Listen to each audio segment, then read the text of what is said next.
Good afternoon. My name is Juan Thomas, Chair of the ABA Civil Rights and Social Justice Section. Welcome to our last panel discussion of our summit titled, Where Do We Go From Here? Over the last 2 days, we have heard a great deal of information from policymakers, scholars, those in academia, um, those who are on the ground doing the work. And we want to now kind of summarize the conversation around what can lawyers do specifically, not only in the American Bar Association, but also more broadly. As lawyers, what can we be doing to respond to and play a significant role in addressing these economic justice issues?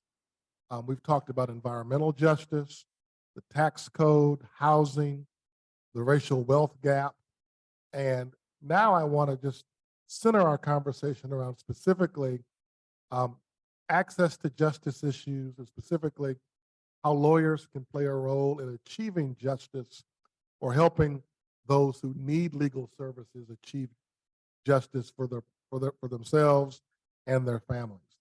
And so I'm happy to welcome this afternoon a dear friend, Kirra Jarratt, who is the um, executive director of the DC Bar Foundation. She has been a longtime member of the legal community, working with the ABA, also very active with the National Bar Association a few years ago, and so it's good to see you here. And could you kind of share with us your perspective on what the work you're doing, particularly around access to justice, and how lawyers can be more engaged in those specific issues? Absolutely. And it's really good to see you. I grew up in the National Bar Association and then continued into adulthood at the American Bar Association. So this very much feels like sort of a coming home. Um, at the DC Bar Foundation, um, we have been focused on systems transformation. So we have been focused on how do we create a better civil justice system here in the district.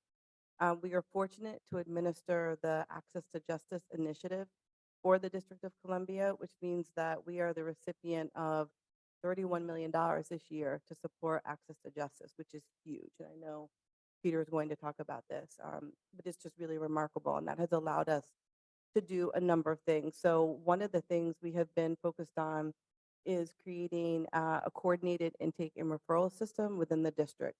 So quite amazingly, we have more than 60 legal services providers in the district.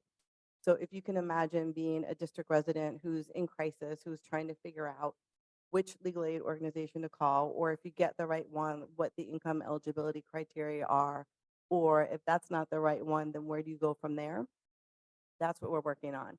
So it'll be one phone number, one website where a district resident will go, they'll do an initial screening, and then we on the back end will figure out where that person should go.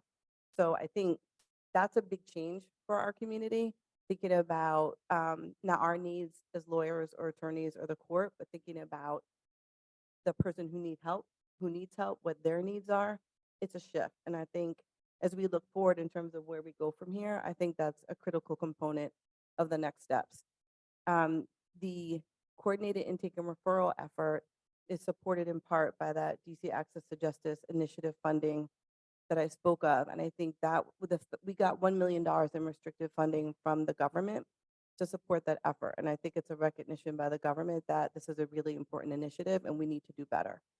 Um, I'll just call it CIR, that's we use a lot of acronyms, but Coordinated Intake and Referral, CIR, is the initial focus of something called the DC Legal Aid Transformations Network, which is our effort to extend beyond the legal aid community to other stakeholders to figure out how do we create a better system.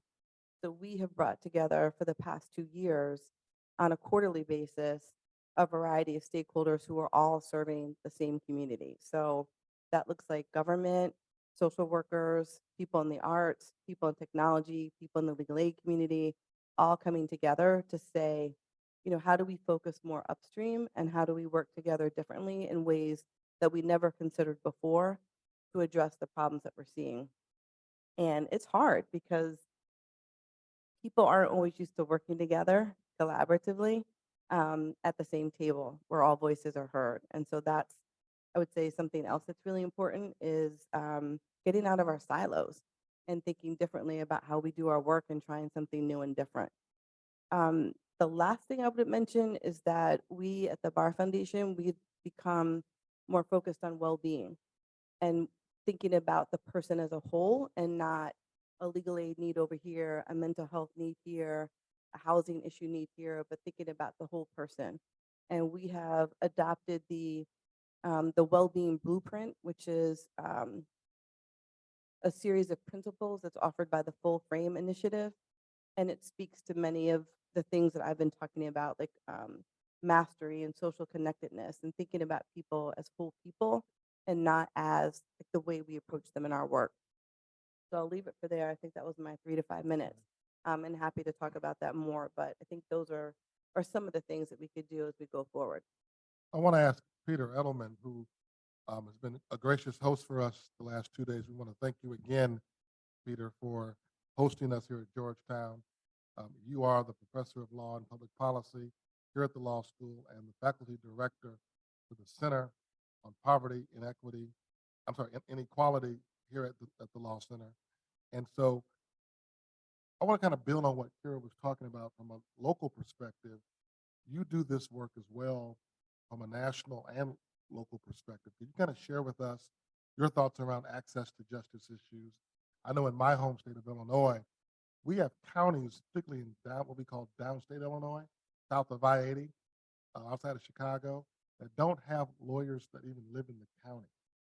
So many people have a very difficult time finding lawyers because there are lawyers that just don't serve those parts of the state. So I know it's an issue in my state, and you know it as well. So could you kind of expound on that?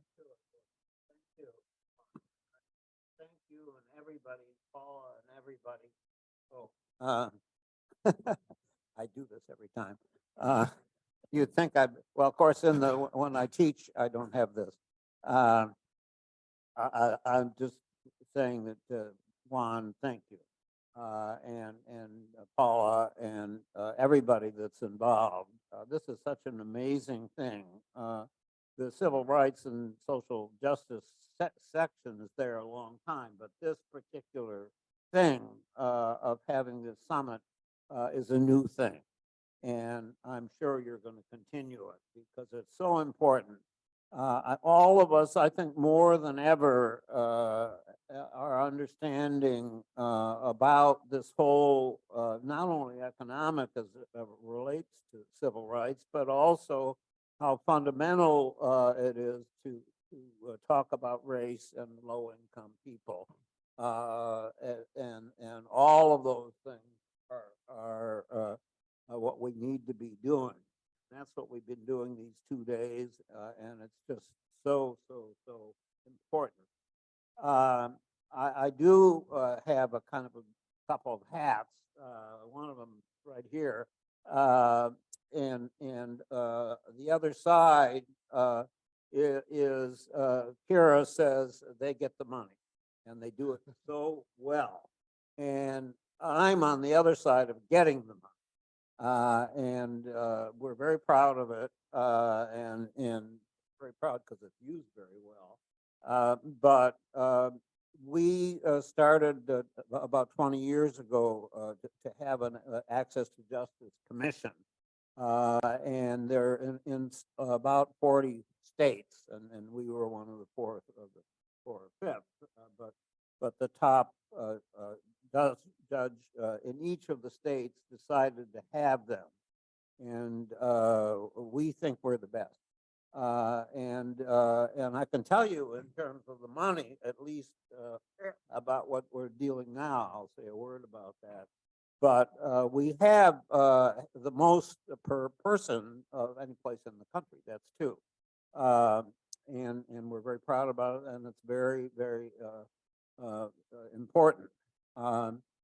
So we're very proud of what we're doing, but you know, I have to tell you, and I want to say it a little bit more broadly, what you asked me about. But even what we've done, getting up to 31 million here, it still means that 88% of going to court, you don't have a lawyer. And that's shocking. And we got the best, and it's still 88%. So I think people understand. They think, well, everybody has a lawyer because the Supreme Court said so. Well, obviously not in this group. This is really a very serious problem to have so many people without lawyers.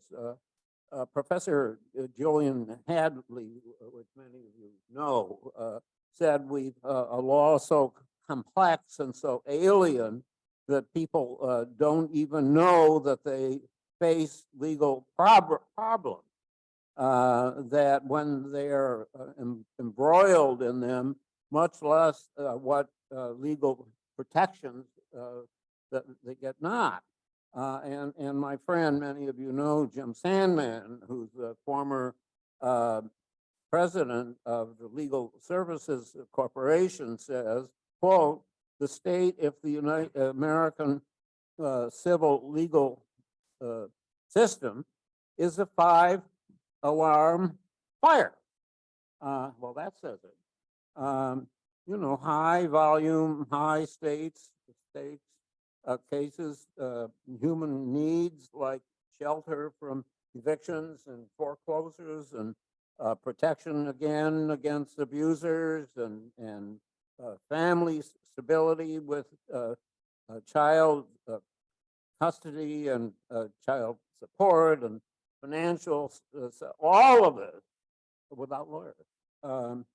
And the system, and we certainly are here, and what we've been doing for these 2 days are exactly what we want on all of the things that we listened here today. That we've got to look forward and be different. This is a lawyer-centric system, and it's never going to get enough lawyers. Never going to do that. Although we should also always try to get the most we can, for sure. We need more money from the federal government, states, and money from firms and lawyers, and that's very important. 2 different things. We talk about give yourself as a lawyer for free, and that's extremely important, pro bono. And we need to get that to be much, much bigger. But the other part that we find here is to get money from the firms and from the lawyers too, and we work very hard on that and rather successful with it. Other things though, technology has to be a part of this. Self-help resources to make it real for people to understand things, put out to them in various ways in the community. That can help. There are states that are doing things. Arizona and Utah, for example, Supreme courts are embracing regulatory reforms, leading the way. Others too, other states to loosen restrictions on the authoritative practice of law to permit licenses. Well-trained people who are not lawyers, but well-trained for regular professionals who are not lawyers to provide some legal services, and that's very common. Think of all the things that we have lawyers that do that don't have to be lawyers, and they still have to be paid. Although you can even get some people who are volunteers if it's carefully done, and we need to get steam on all of that, and we also need to connect to other disciplines, much more. Worlds of business and engineering and computing sciences and designs and health care and social work. All these things need to be connected, and that's going to help. We need the practice of problem solver, extraordinary and experienced disruptors. State Supreme Courts are very important in this, and state legislative advocacy as well. I mean, they're there, but it varies from state to state, and can be much more, and be centers for any strategic. Finally, on that, it's really, we should think about the legal service that belongs to the people, not to the lawyers and the judges only, the people. And what that means when we start thinking that. And of course, the bottom line, and I think I've probably taken over my time, but we also talk about poverty and race as we were the 2 days, and more broadly.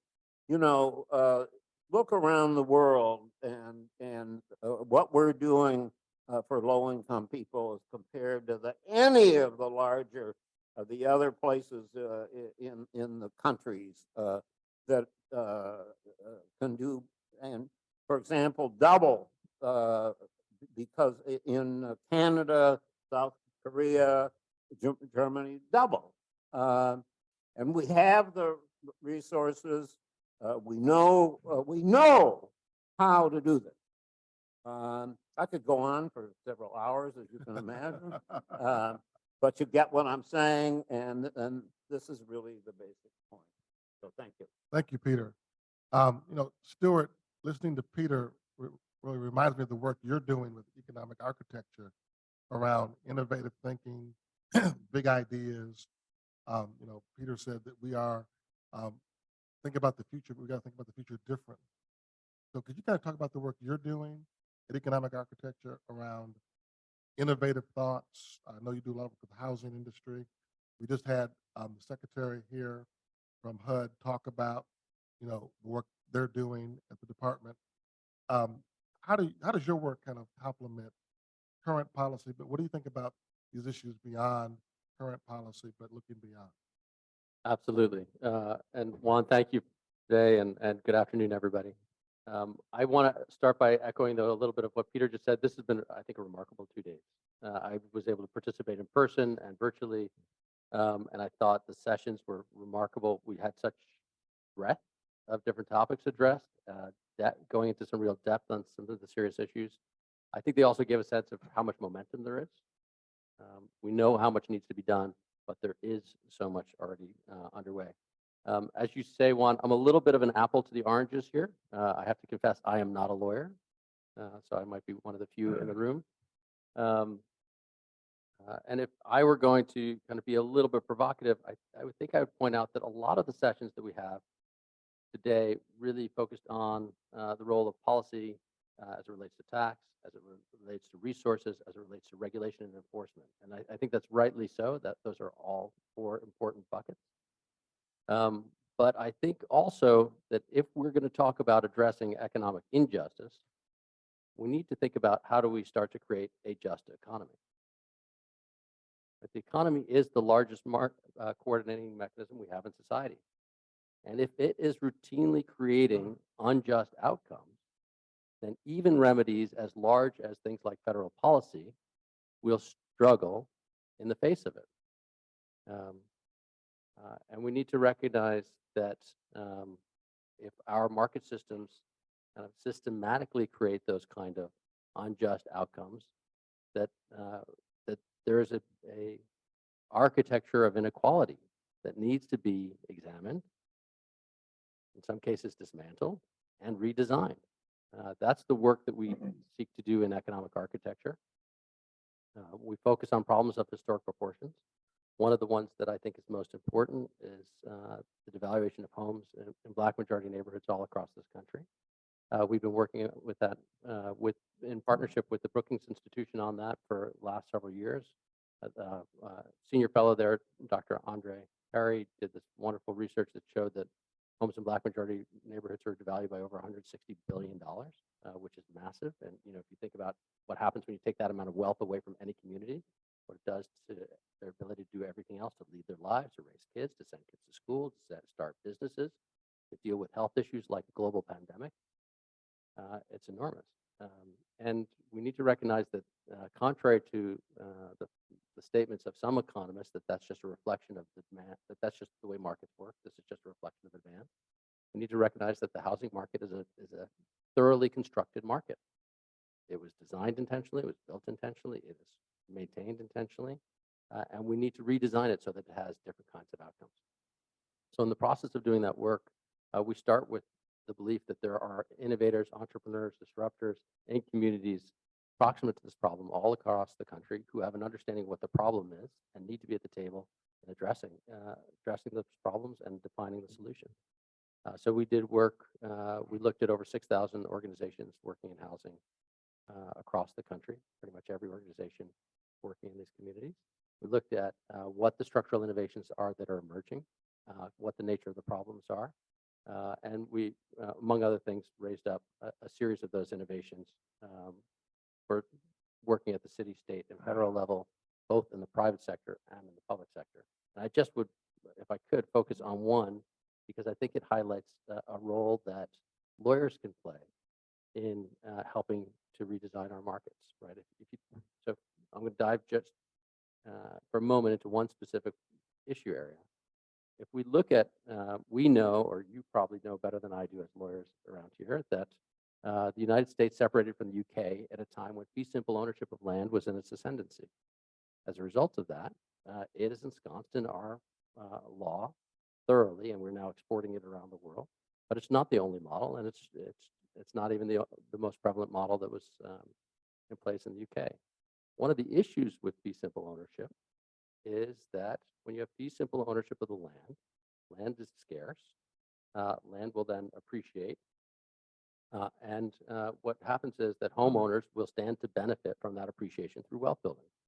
That was intentionally done, we know, through the Roosevelt administration in this country in the 40s. But the problem with that is that it puts the interests of people who own land in direct contrast to people who don't yet own land. Because people who own land have an interest in the returns from land accelerating at a pace that's greater than the returns from labor. On the other hand, if you don't own land yet, you want the returns from labor to appreciate faster than the returns from land. So we have a fundamental conflict of interest. That is, and so we can have government. It's very important that we have government policies that help us enable people to buy property for property to become affordable. But we also need to recognize that there are other models of property ownership that are in place. And so we're starting to see around the country the emergence of community land trusts, which separate out ownership of the land from ownership of the building. It puts a cap on the appreciation of the price of the home, which means that home ownership no longer requires as many resources on the person's behalf, and it opens the avenue for other ways of wealth building. And this work is critical to getting this work moving forward, is the role of lawyers in rethinking what property, how do we constitute property, how do we think about property as it's in our tax code, and the investment side of this, we need to do investment vehicles. And so I think it's an example of the way that lawyers can really step in and contribute to structural innovations that change the way our markets are working. One of the things I wanted to kind of highlight, the title of this panel is "Where do we go from here?" And often, before you know where you need to go, you need to understand where you've been. And Stuart, what you touched on was a sense of history in terms of how we got to this point with respect to land and land ownership. One of the foundational books that I've been reading over the last couple of years is called The Color of Law. And I want to recommend this book to anyone who wants to understand how the law was used to segregate America. It's by Richard Rosenstein. And I would recommend reading that book to understand the history of, again, how laws were used to codify things like our values around segregation in public policy. It was intentional. So my question is, do you have some foundational documents or books you would recommend to our audience with respect to understanding these issues more broadly? Before we talk about where we're going, to help us better know where we've been. 1619, Okay, that's a good one. very important. I would, wouldn't be a good friend if I didn't recommend Andre Perry's book, Know Your Price. Okay. I think. Know Your Price by Dr. Andre Perry at the Brookings Institution. What's that book about specifically? It's exactly about this issue. Okay, It was mentioned before, Matt Desmond, new yeah, book, new book, uh, Poverty by America. Poverty by America. America. Yeah. As well as eviction. Yes, yeah. Yeah, absolutely. Kirra, you have any recommendations? I would have recommended The Color of Law, and then I was trying to think of another one that spoke specifically about housing in DC, but I can't call the name Okay. right now. So if it comes to me, I will share it. All right, good. So, moving forward, we've talked about housing, we've talked about tax policy, we've talked about environmental justice. At times, this can be overwhelming because not one person or one entity can do everything, right? And then focusing on a particular subject matter. Would you, are there particular areas that you believe the American Bar Association and our section in particular, our civil rights and social justice section, could kind of target on, kind of drill down on? Well, I'd say it a little bit different, and it relates to what we said before, but maybe it's not necessary to say it. But we really need, I mean, Matt, in his book, has brought into the terminology of poverty abolition. It's not a new word, but thinking about it in relation about poverty, and of course, it has a relationship to slavery and mass incarceration and other things. But that we should always, and this is being a little bit the way we're saying it, if I am we should try, all of us, to understand things in the biggest way, just because we read books and so on. But in any particular area, all the things that we've said and more, we should have a position about where we're going, including things that aren't going to happen right now. And the thing about that isn't all what you do, because you had to have the capacity at the same time that you're up there, that you can also do the step-by-step in the real world of the moment. And it's obvious that if you don't know about the first, you don't know what you're doing the second. But some of I'm sure a lot of people right here, certainly people that I think are fantastic, are very clear that they're operating on both sides of it, and they know the difference. And maybe some days in relating to X, let's go to court. You don't go on that one, but the operation is both levels.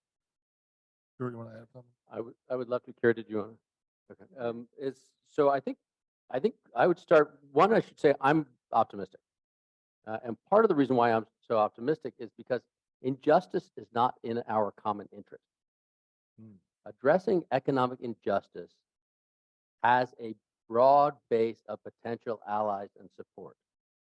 Sometimes we have to make that case. We have to help people see it. We have to help people recognize that not only is it the right thing to do, but also prudentially for themselves, for their loved ones, for their communities, it is the better thing for them to do. And so I think that there are a number of instances where there are concrete actions that the Bar Association can take to help move that forward. I mean, I think One of the innovations that we looked at over the last couple of years addresses land contracts. We know that this instrument is, so land contracts for properties for which you cannot get a mortgage, often small dollar properties, $70,000 to $100,000 or less. It's usually a private contract between a buyer and a seller. There is very little regulation about these kinds of contracts. There's little transparency. There's little recording of them. As a result of that, they are ripe for abuse. By the way, when those contracts are made, there are often lawyers present. And there are lawyers present, and there are few standards for what actually would constitute a good land contract that could take care of both the buyer and the seller. I think one of the other things that the Bar Association does, it does education for lawyers and judges, because we've also seen many cases where when there are a few laws on the books, but when there are laws on the books, local judges don't necessarily know them. And so they're not applying them to protect people in ways that they could. I think there's a whole series of these kinds of critical opportunities for lawyers to step forward and lead towards justice that the Bar Association, I think, is ideally poised to really rally people towards. So Peter, you talked about having more lawyers do pro bono work. How do we get more lawyers to be engaged in either pro bono work or social justice work? Many lawyers have a heart for justice. Many of us went to law school because we wanted to change the world and fight for justice. But we have these people in our lives called clients and billable hour requirements and other commitments in the firm or in the practice. Can you kind of give us a sense of how lawyers can be balanced these other interests to maybe find time or find space? Or what should law firms be doing to create more space for lawyers who want to really be engaged in social justice, civil rights work, to be more present in those spaces? You know, I really, there's so many people in ABA and in firms who completely agree. And it's a little bit, because this isn't a new discussion. And the ones that get it, get it. And I mean, I know this a little bit more than somebody on the street because of what you know with our commission. And we specifically, Jim Sandman, who I talked about, went around to the firms, face one by one, to help on people being thrown out of their house or other kinds of things. And somebody or say, I got it. And you go to another place that has the same amount of money, and they don't respond. I don't know how to reach that. The best I can say, which I know is already happening, is the leadership in all ways of that, to say that as many times as you can and as wise that we can. But it's very hard because I can tell you, as I said, I've lived with that, and we've tried, and we've got some firms when we came and said X, and they did say yes, you know, one by one by one. So it can be done, but gosh, I wish it was easier. Go ahead, I'd like to please. say something Yeah. about that. I'm someone who has never worked in a firm. And so I think we have Good, to, God bless. but I think we have to remember there are a ton of attorneys who don't work in law firms. And that the focus shouldn't just be on those attorneys, but on all attorneys. But even so, even if we had 100% participation in pro bono by every single attorney, it still would not meet the need. And so, that's a problem. Not only, the economics of it that's creating the need, and then you have people who don't even realize that they have a legal problem, and then you've got people who figure it out, but then they don't know where to go. So I think it's a multi-layered problem, a portion of which is pro bono, but I think we have to. There's something else that's wrong. There's something else that needs fixing. So I think it's great that the section is focusing on this issue, because I think one of the problems is that so much of my work is focused on what happens when someone's in crisis. I don't want to say it's all downstream, but the greatest percentage of it is downstream because we're dealing with systems that are based in racism. Right. And Right. so it's, not to make it seem overwhelming because it does feel that way, but we've got to get more focused upstream on the root of the problem. That leads me to another question, and I think I heard Peter say this. Like you said, many people call a lawyer when there's a crisis, when there's a problem. And how do we as lawyers, or how does our profession, what do we need to do to connect to these other disciplines before someone needs us? Now, we may put ourselves out of business if we solve all these problems. Maybe that ought to be the goal, is to work ourselves out of a job. But there seems to be a serious need for some interconnectionality between our profession and other professional entities to talk about this holistic approach, or one of my colleagues calls it, wholeness or well-being. Could you speak to that, Stuart, or? Sorry, I just had a mental hiccup. Yes, so absolutely. I think, so I'm not a lawyer. I am married to one, though, and I'm the son of one. So, and I do remember that, yeah, I am surrounded in DC. But, lawyers, you talk about clients, there's also a term for lawyer being a counsel, right? And I think that when you think about, when we think about in the economic realm, how do you serve as a lawyer to large business interests? If your client is participating in something that is promoting or furthering injustice, your client has an exposure. It's really of their interest to learn about it, to come to terms with it, to hear about it from their counsel, and to understand how to get on the right side of it. And I think that lawyers, more broadly construed, have a real role to play in offering guidance, and can be part of that intersection to so many of these other domains. And I would even go further to say guidance around doing what's just, not what's just economically feasible for the client. Absolutely. Because oftentimes that's what happens, right? We assess what's the financial benefit or potential loss, and our counsel tends to go in that direction. Go ahead. I was just going to add that I think one thing that's really important is to not think that we as lawyers have the solution to everything. And I think we need to work better with others and not call others non-lawyers. It shouldn't all be law centric, right? And so I think I mentioned earlier the work that we're doing in the Transformations Network, and a common refrain is, we are so surprised that you as the lawyers are inviting us to the table and that you're listening to us. And I've heard it enough that it's not a one-off. And so I think that, we need to do a better job of working with, I think it's great, Stuart, that you're here and you're not a lawyer, because I think we need to have more of that in our conversation and our dialogue and our problem solving. Peter? Well, a few things. We're together because we've had good luck with money. We hope continuing.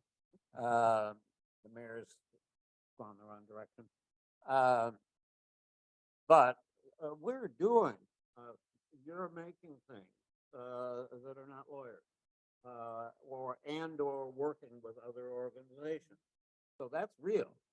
And we're working with that in terms of our commission now reaches out to people who aren't lawyers and to build for the community to have this knowledge that you're talking about. And we certainly, it's a long way to go, but it's exactly the right kind of thing to answer your question. So that's one thing. And secondly, nationally, the things that we have of hospitals and lawyers, there are 300 of those now. And so the person, you all know about this, and they got something that they need, and before they're done, they say, how's your arm and how's your heart and so on, and what else? And, oh, well, we got wrapped. And it's a system. Well, there should be 3,000 of those, and it only started in 1995, and it's up to 300. That's a big kind of thing. We have, I think, 3 in the city, and you're paying. Yes. So those are some things that are very relevant. Stuart? I had one more thing to that, which is, and this is tying it to your previous conversation, your previous question. I remember, and I imagine many lawyers in the room might resonate with this experience. I remember while my wife was going through law school, between the first and second year of her law school, her class, roughly 60 to 70% were doing what they call public interest kind of law. And then between the second and third year, when they started recognizing the size of their student loan, that reversed, and roughly 60 to 70% were doing firm work. And so I think that, so I think that as you pointed out, Juan, people come to this profession often with higher ideals and with an interest in connecting outside of these domains as well.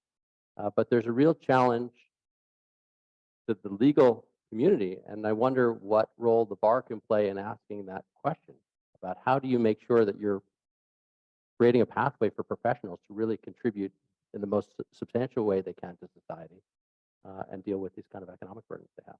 This might get me in trouble at Georgetown, but is it worth discussing? Should a legal education not be so expensive?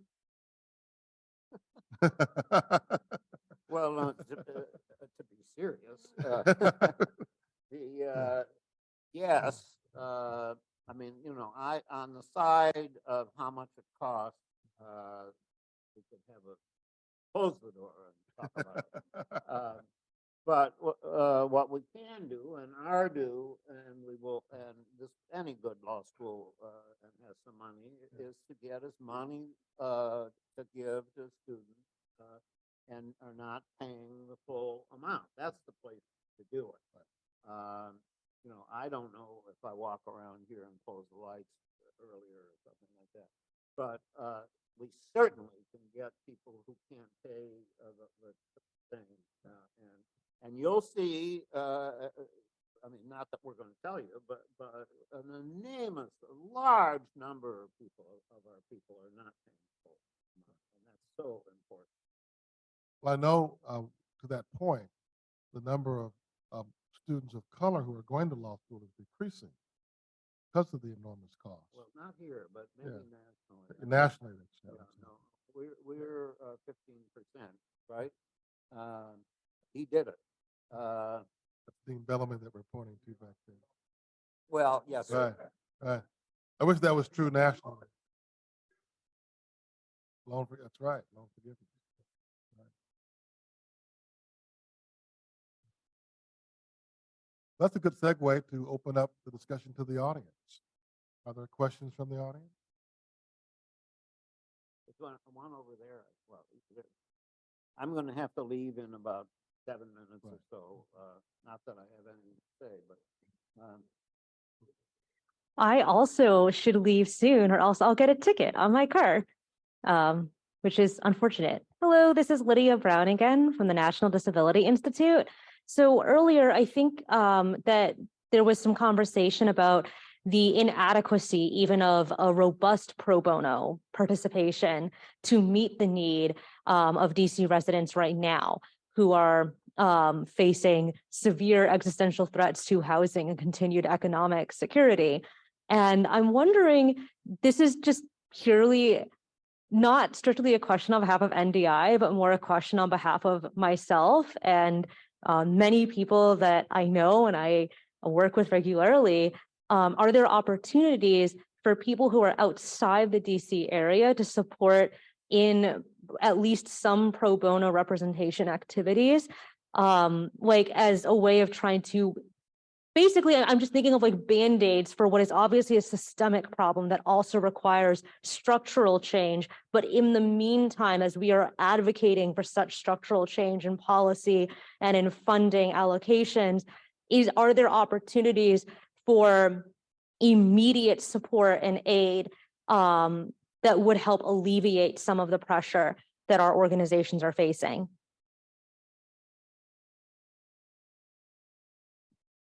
I mean, I don't know the answer to that, but what your question reminds me of what Peter mentioned earlier in terms of the unauthorized practice of law and the idea of deregulating the legal profession so that more people can be available to provide help. And so I can't remember which jurisdictions have sort of been the lead in that, but I do think it's a combination of more people doing pro bono, but also more people being able to help in ways that don't require a degree.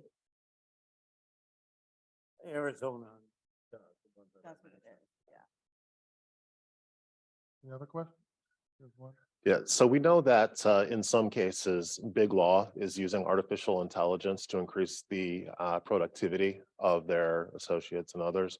I'm wondering how the panel feels about the role that artificial intelligence can play in augmenting the bandwidth of attorneys that are focused on civil rights and social justice and client services, and how that can be done appropriately. I absolutely think that there's space for that. I know that it's used within grant making, which is a large part of what we do. For the Bar Foundation, we have a pretty stable group of grantees that doesn't fluctuate a whole lot. And the issue areas that we fund tend to be relatively stable. So I think when I think about my staffing, I think there's, that initial level review that could be done through AI. And there could be, in addition to that, a better use of data and metrics to determine the work. And I do think that's a space where, within the legal aid community, where we have to do more. But I mean, it's expensive. Evaluation data and metrics, it's expensive. And so I think that's an incredible challenge. But I do think we could leverage AI more than we are. Yeah, I would just point out, so I absolutely agree, though I would also point out the risks, right? We know how much bias can be in those. We know those kind of issues. We also know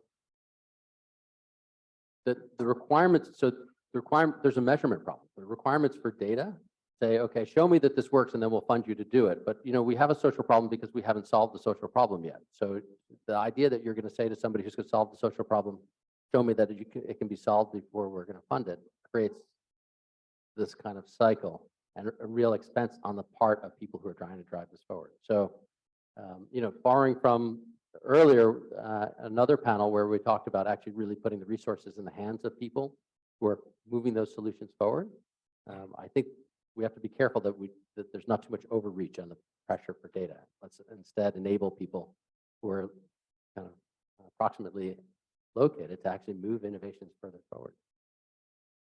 The one concern that I have, and this is candidly just thinking out loud about your question, the more we use, technology is continuing to advance. I think all of us are forced to update our phones every 2 to 4 years.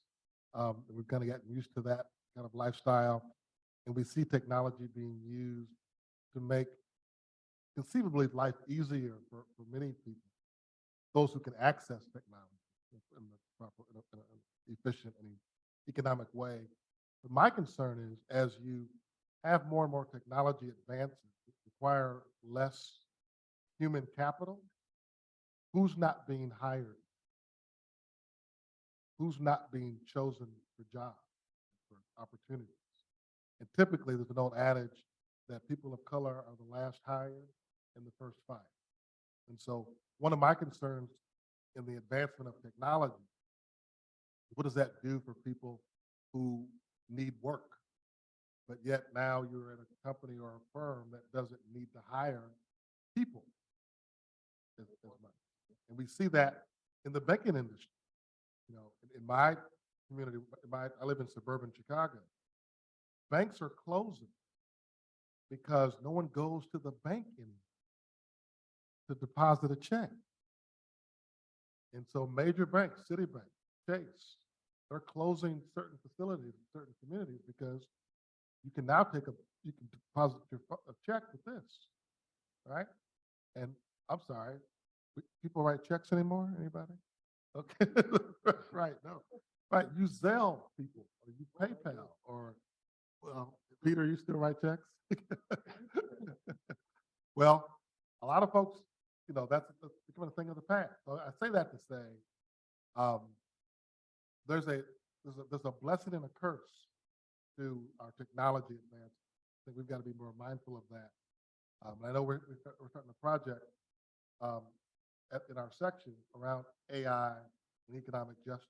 So I'm hoping that'll be part of the conversation. Question over there. Yeah, there you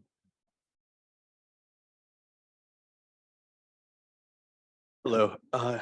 So my question relates to how can we get more people or more young attorneys interested in public interest work when the wages that public interest attorneys receive are often 3 to 4 times less what's available in the private sector? Is that something that can only be addressed through law school loan repayment options, or is that something that we can invite some more systemic advocacy for? It's hard.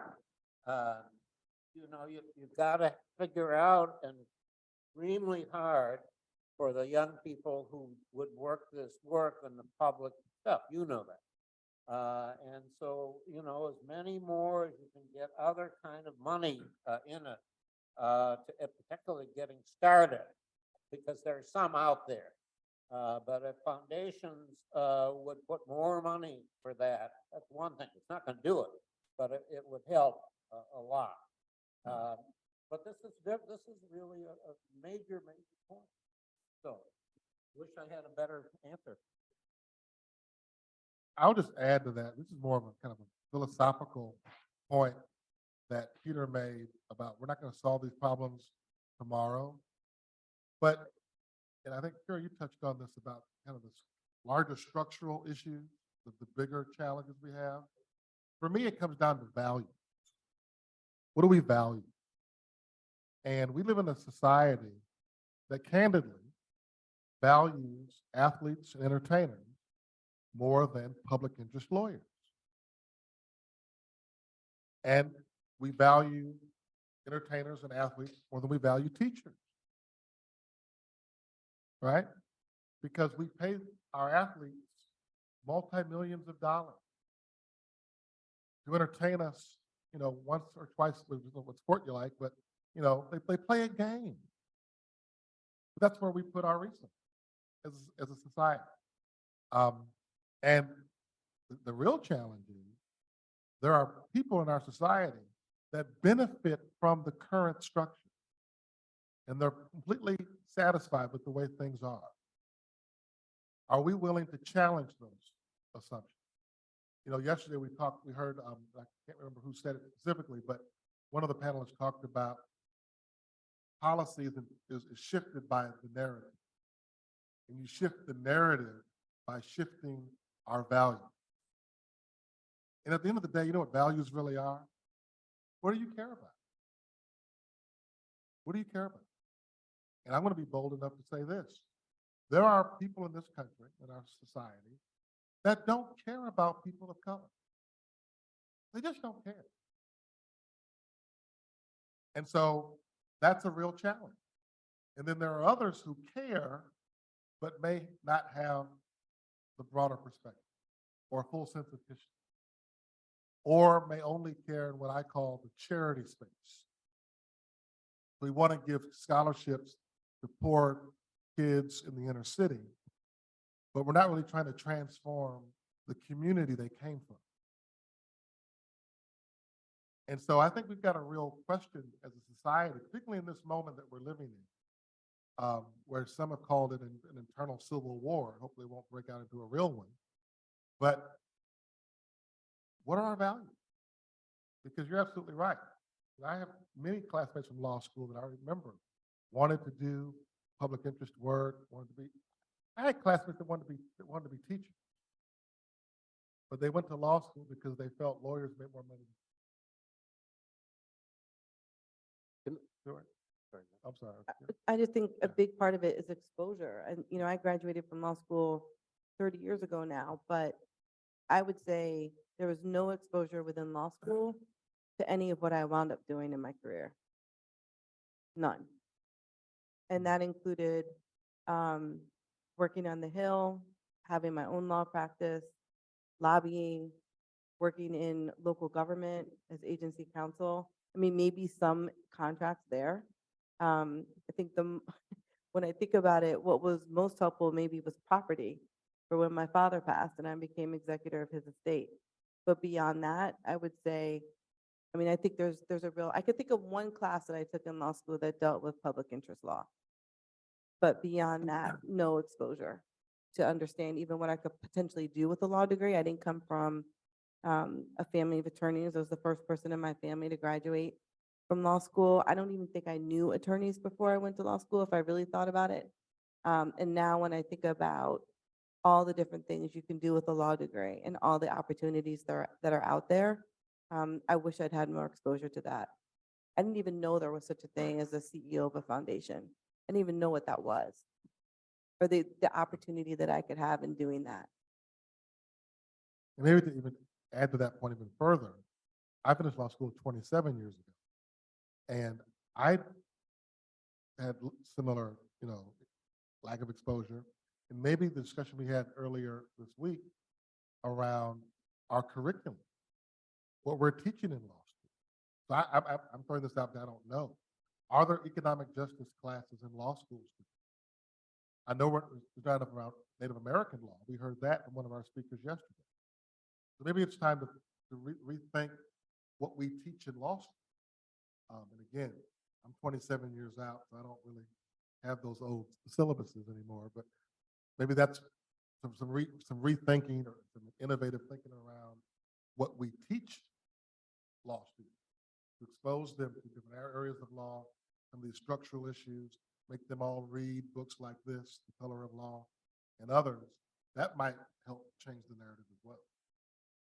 Stuart? I was just going to maybe reframe the question, because I think there's a lot of interest and motivation in being involved in public interest law. And we recognize its importance to us as a society. So I think the question in part is, what's the real economic model for supporting this critical role in our society? And it can't be doing a little extra work after you've already put in 80 hours of billable hours, right? We need another funding model. And the good news is that we have vested interests in its success. And so we have the ingredients for putting something like that together.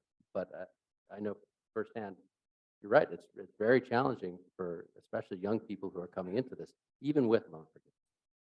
There's time for one more question. Senator Bellamy? Not a question. I just want to bring you up to date on what law schools have been doing. We're not addressing the funding issue. When students graduate from law school and they're offered $200,000 by a corporate law firm to start, and they don't even know what a courtroom is, versus someone doing public interest work and they're offered $50,000 or $60,000. That's the problem. But most law schools have made a lot of progress over the last, I've been in legal education for over 40 years. Since the time the two of you were in law school, there are clinics, there are a lot of courses that deal with economic justice and representing people who can't afford a lawyer. There are a lot of course offerings in these areas now, and opportunities for students to even get some practical skills in the clinical programs with the supervision of an attorney and a professor in the court systems, whether it's landlord-tenant, consumer protection, whatever. So we've made a lot of, we're doing much better than the way it was like when I went to law school, when you went to law school. That's But good to hear. we got it, Stuart, we have to solve the funding problem. We got to find a way for those graduates who want to do public interest work to be able to afford to live, to be able to buy a home and do the kind of things that they should be able to do after going through undergrad and law school and going out in the workforce. So just wanted to comment on that. Great way to conclude. In conclusion, please, I want to thank my two panelists who are with us and also Peter in his absence for being with us this afternoon. I want to do three last things. One, I want to say thank you, thank you, thank you for being here. Thank you to the staff. Paula and your team are wonderful. Thank you for all who participated today over the last 2 days. That's one. Thank you, thank you, thank you. Also, all of you who are online, thank you for Zooming in for the last 2 days. Two, please join our section. Please join the ABA section of Civil Rights and Social Justice. Join us in this work. And the third thing, please take something you learned or heard over the last 2 days and implement it in your work, in your practice, or in your organization. But take something here and do something with it. And from there, have a great afternoon, have a great weekend, and thank you for being here again.